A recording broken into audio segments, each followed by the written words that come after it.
Hello YouTube. This video is going to be a little stray away from the last video I made. This video is going to be about invocations, evocations, conjurations, summonings, and the Goetia.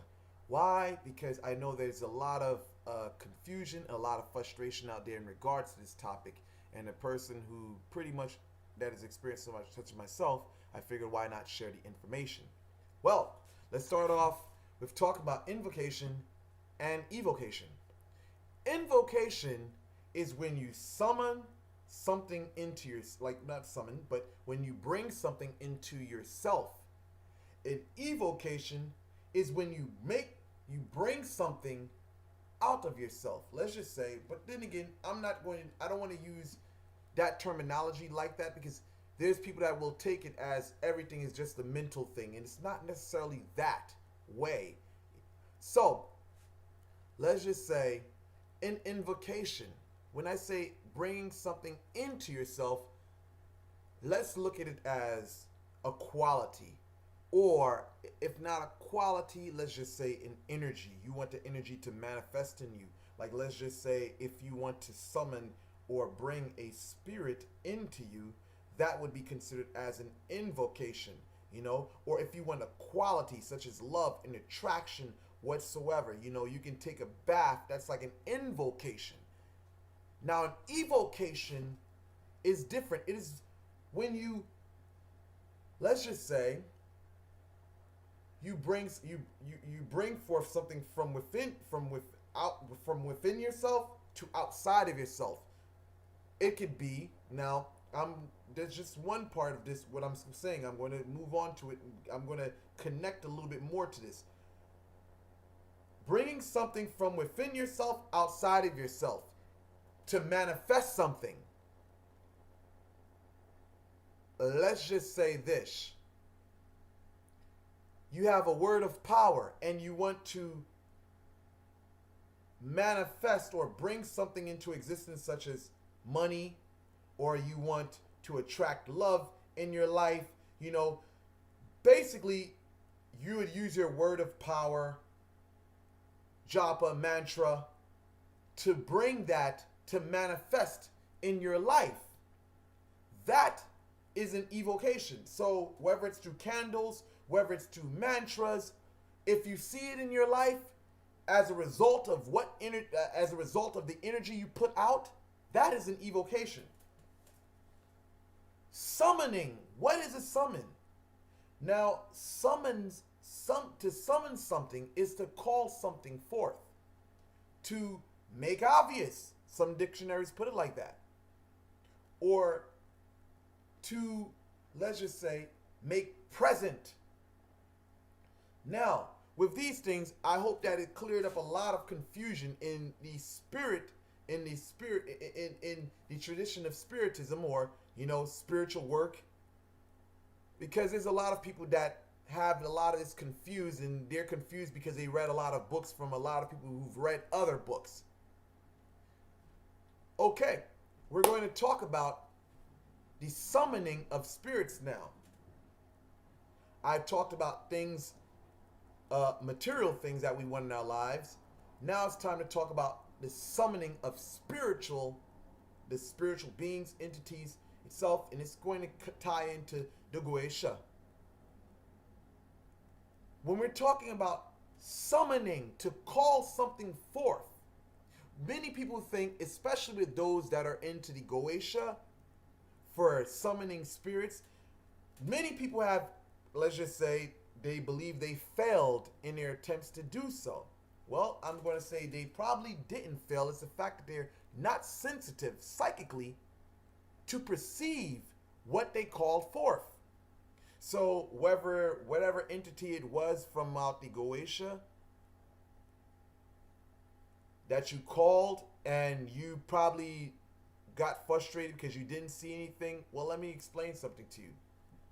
When you summon something, it doesn't necessarily have to manifest physically. When we start talking about this summoning aspect of the Goetia, this is something that's lost. The understanding of it is lost. This is a question a person has to ask himself. When we talk about the Goetia, Why is it that people use mirrors? And why is it that people use smoke? The reason being, the reason why they use mirrors was so that they can make the entity appear in the mirror, but it was left there. But this portion of it has not necessarily never been. There's been a few people that's been able to talk about it, but this portion of it, of what you see in the mirror, has not been spoken of by many people. Why? I don't know, but I'll reveal it to you why. Well, I'll reveal, not why, but I'll reveal to you this thing about the mirror. It's your image in the mirror that is changed. Let's just say this. When you're invoking, or when you are evoking spirits into the atmosphere, these things affect your consciousness, your perception. So when you look into the mirror and gaze into the mirror, your face changes. Because now, let me just elaborate on this. When you're looking into the mirror, it's not you're looking at the mirror, you're staring into it, you're gazing into it, almost like you're going into trance. You're looking at it from your peripheral vision, not from your two eyes, your narrow vision whatsoever. You know, your peripheral vision, your side vision. You're looking at it almost like you're trying to look at an aura. So while you're looking in the mirror, all of a sudden you're seeing your face changing. You know, now depending on which entity you evoke into the environment, that changes your perception of what you see in the mirror. So it's psychological and it's spiritual. So again, when you invoke this into the environment, this presence, that is what you call a physical manifestation. So even when you have the smoke and you're looking for a body to be present, it is not going to appear to you as a big human being.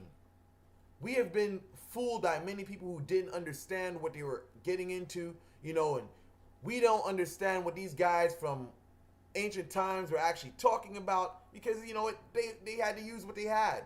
You know, today we don't have to do the same because we can make the steps much easier.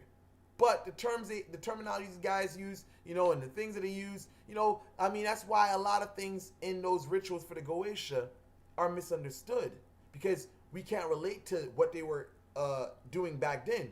So I say this in regards to the manifestation physically. Now talking about the smoke portion, because a lot of people don't understand how this thing works.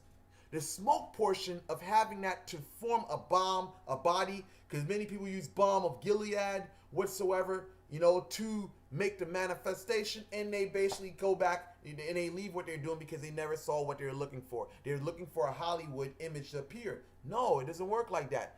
It's like the mirror. When you evoke the presence or you invoke that energy into your life, it changes your perception. So when you're gazing into the smoke, you are choosing images. It's like looking into the clouds and finding figures in the cloud. Like you may say, look at a cloud, you say, oh wow, this cloud looks like a man sitting on a chair, or this cloud looks like a female talking. And that's pretty much the gist behind the physical manifestation. But when we're talking about the evocation, the summoning of the spirits, it's the presence. When you evoke them, it's their presence that's in the environment. When you're talking about your communication, it is like a clairvoyant reading that you're having, or clairaudient reading. When you're talking, it's not even a conversation. It's like asking questions, because their presence is so strong in the environment. It is influencing your thoughts. So just like you would when you're doing a reading with tarot cards, or when you're doing a clairvoyant reading, the person asking a question, you're asking a question to yourself, but the environment is radiating the energy that you have called forth. It is like you're getting the response for a foreign energy, and that's the mode of communication. It's not as though you're talking to an entity like you and I, you know, or another human being. It is the whole communication is totally beyond the scope of human conversation. So In regard to Goetia, that is my conclusion for that portion. I can go deep, but I hope that you've been able to absorb what I've basically said, because in reality, it's not that complicated. You know, there's tons of books leading you out to think that there's this, you know, there's a guy going to appear, and you know, the summons is going to be it's going to be somebody going to come out of nowhere and start talking to you. It's not that. But when you're spiritually advanced and spiritually in tune, you understand what things and how things really work. So with that, I'm going to conclude this video, and I hope that it's been a good resource to you of information. So I conclude and say thank you for watching this video. Like and subscribe, and I am out.